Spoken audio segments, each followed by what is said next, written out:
Assalamualaikum warahmatullahi wabarakatuh. Perkenalkan, nama saya Zahwanul Fajri Ramadana. Saya akan mempresentasikan hasil makalah kami yang berjudul Aliran dan Pemikiran Filsafat Pendidikan.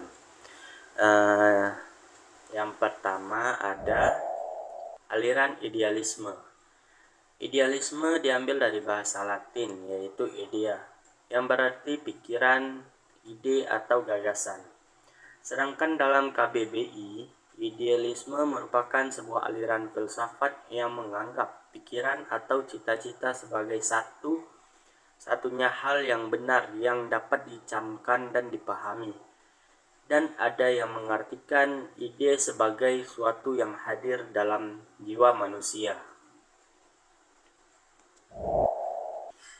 Yang kedua ada tokoh-tokoh aliran idealisme. Yang pertama ada Plato, yang kedua ada Immanuel Kant, yang ketiga ada Pascal, yang keempat ada Immanuel Kant, yang kelima ada David Hume, yang keenam ada Al-Ghazali. Pandangan aliran idealisme. Fichte memakai nama idealisme subjektif. Jadi pandangan-pandangan berasal dari subjek tertentu. Dia menyandarkan keunggulan moral untuk sebuah etika manusia yang ideal. Dia diduga sebagai pendiri idealisme di Jerman. Prinsip aliran idealisme.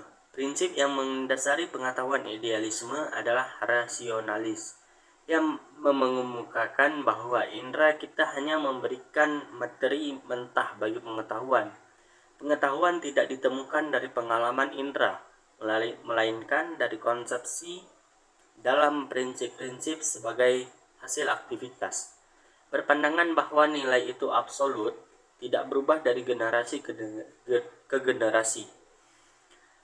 Implikasi filsafat idealisme dalam pendidikan. Yang pertama ada tujuan, ada kurikulum, ada metode, ada peserta didik bebas untuk mengembangkan kepribadian. Dan yang terakhir, pendidik bertanggung jawab dalam menciptakan lingkungan pendidikan melalui kerjasama dengan alam.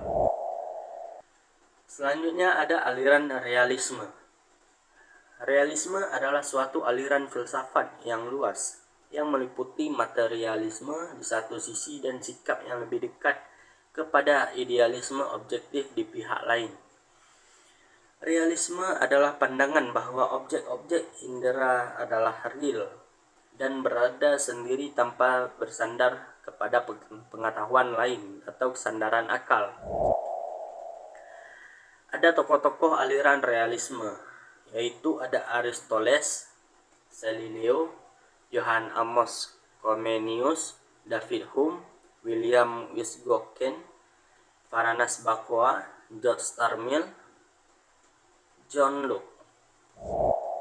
Selanjutnya pandangan aliran realisme. Dalam pandangan realisme, kemampuan dasar dalam proses pendidikan yang dialami lebih ditentukan perkembangannya oleh pendidikan atau lingkungan sekitar.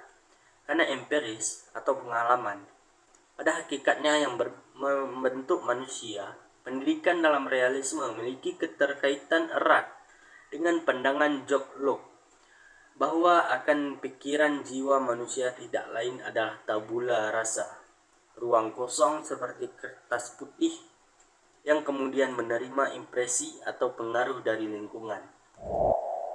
Selanjutnya ada prinsip aliran idealisme. Pada prinsip dasarnya, realisme merupakan filsafat yang memandang hakikat, wujud, realitas, ontologi secara dualitas, terdiri atas dunia fisik dan rohani. Implikasi filsafat idealisme dalam pendidikan.